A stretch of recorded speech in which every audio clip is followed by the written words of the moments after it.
Hi guys, welcome back to my garage. This is part 2. We're going to continue building that Tamiya TT02 drift car. Again, make sure you guys like, subscribe. This is part 2 of maybe a 3-4 part build. We're going to see. Today we're going to actually start building. Last week we unboxed it and we got a look of what's inside, how the parts look, how they come, the different instruction manuals, how they come and what they look like. It's a lot of it's in Japanese, so there's gonna be a lot of filtering through the English and trying to find out what they actually mean.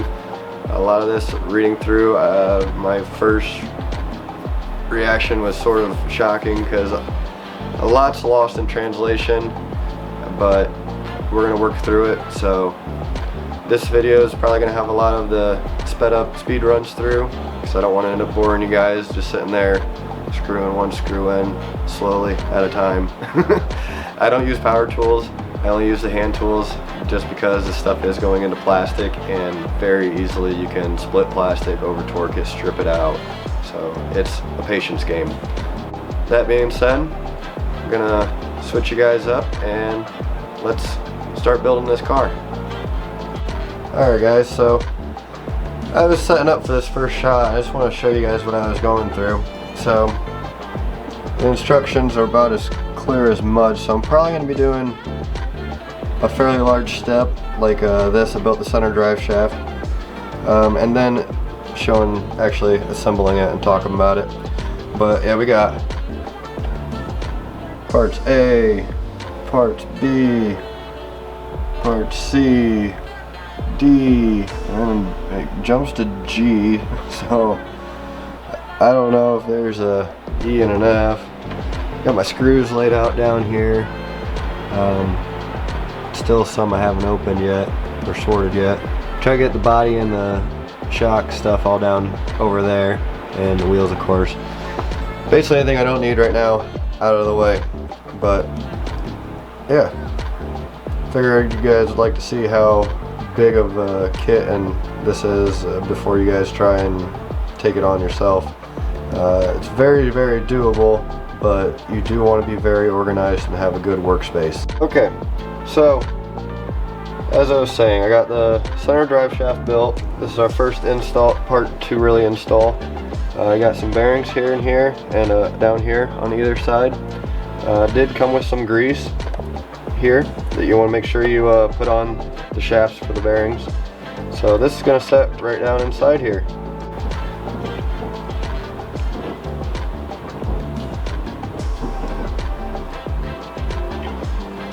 So there, I got the shaft sitting down inside here.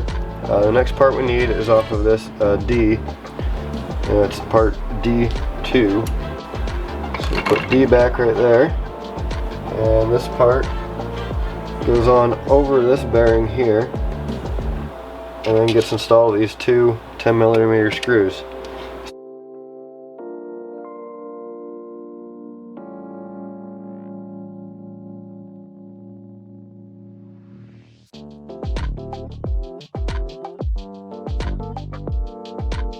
And there again, they want you to put a little bit of grease on there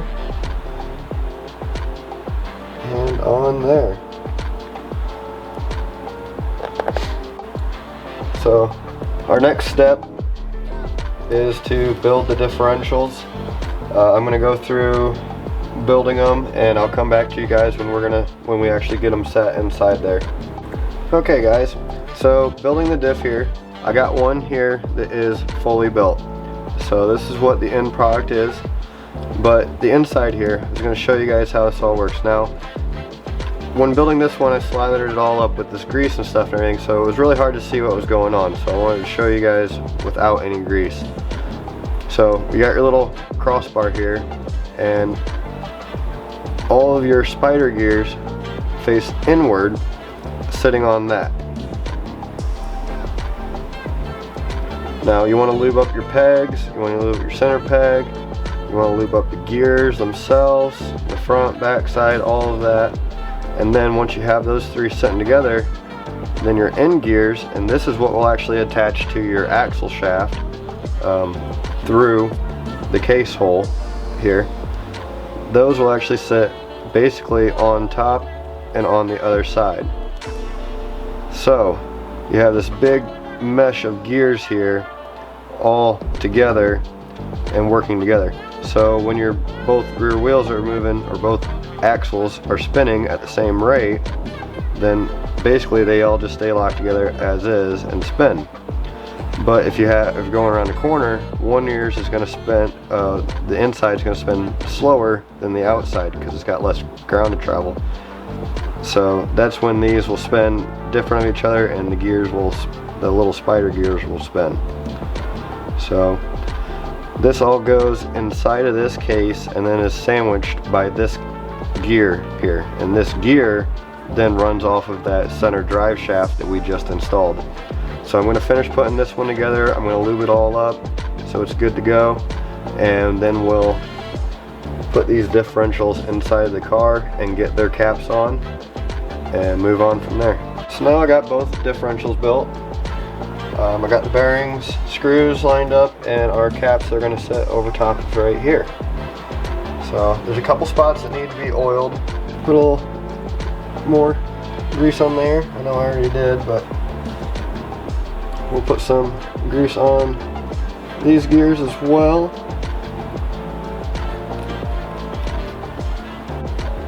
And we set it in.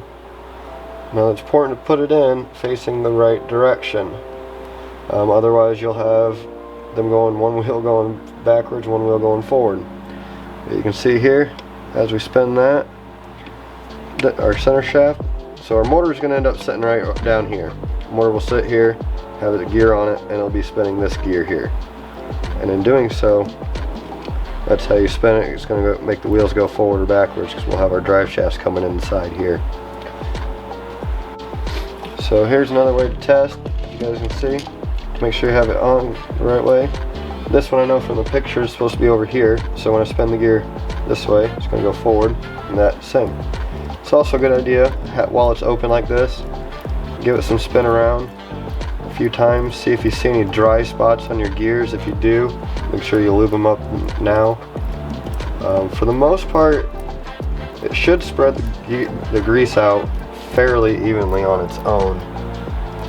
It does look like my one gear down here, I do need to put a little bit more grease in one spot. So you can do that now.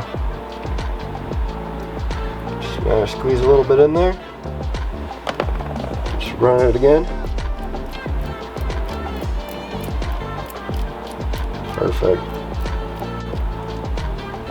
Okay, so we'll put our caps on and hopefully never see those again.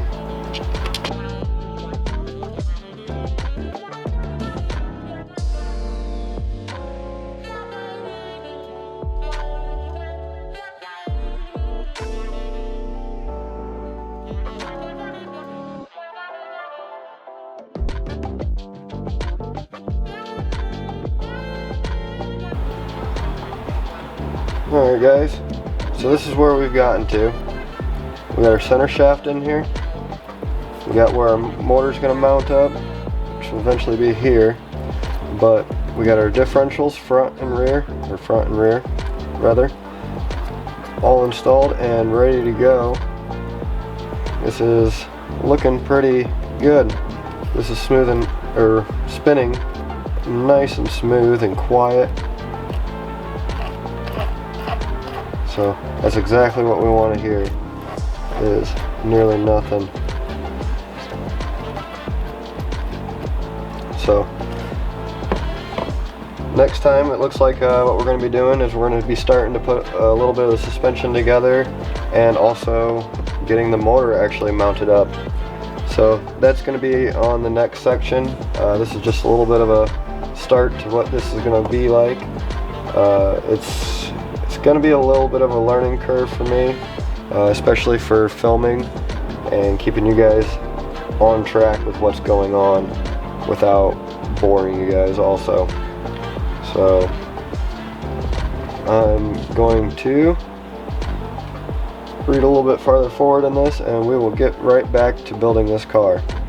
And hopefully I'm gonna say hopefully by the end of the next one we'll be ready to mount our receiver in here and maybe power the motor up and actually spin it. Okay guys, so this is the end of part 2 of this build. Seems like it's going a little slow, but we're gonna speed that up in the next one.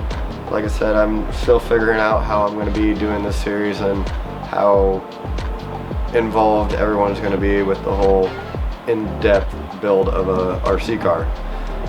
I know and I understand it's not for everyone. I hope you guys though are enjoying this. I'm enjoying it. My hands though are getting a little sore from a screwdriver and screwing every single one of those little tiny screws in.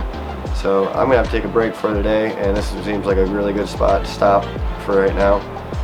Next steps are, like I said, moving on to the suspension part of it all, and from there it seems like the car is going to move a bit faster.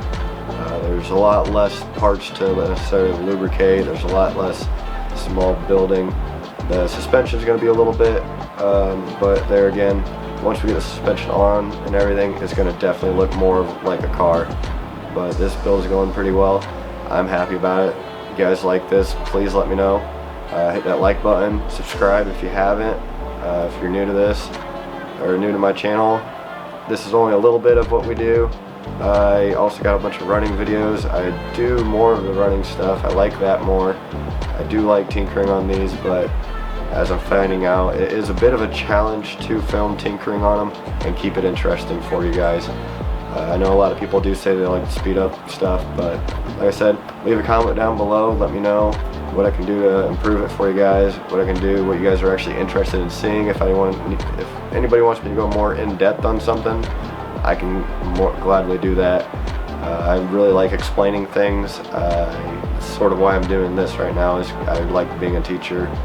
It's a way for me to explore this outlet, I guess, of teaching. So, thumbs up everyone. We'll see you guys next week. Thank you.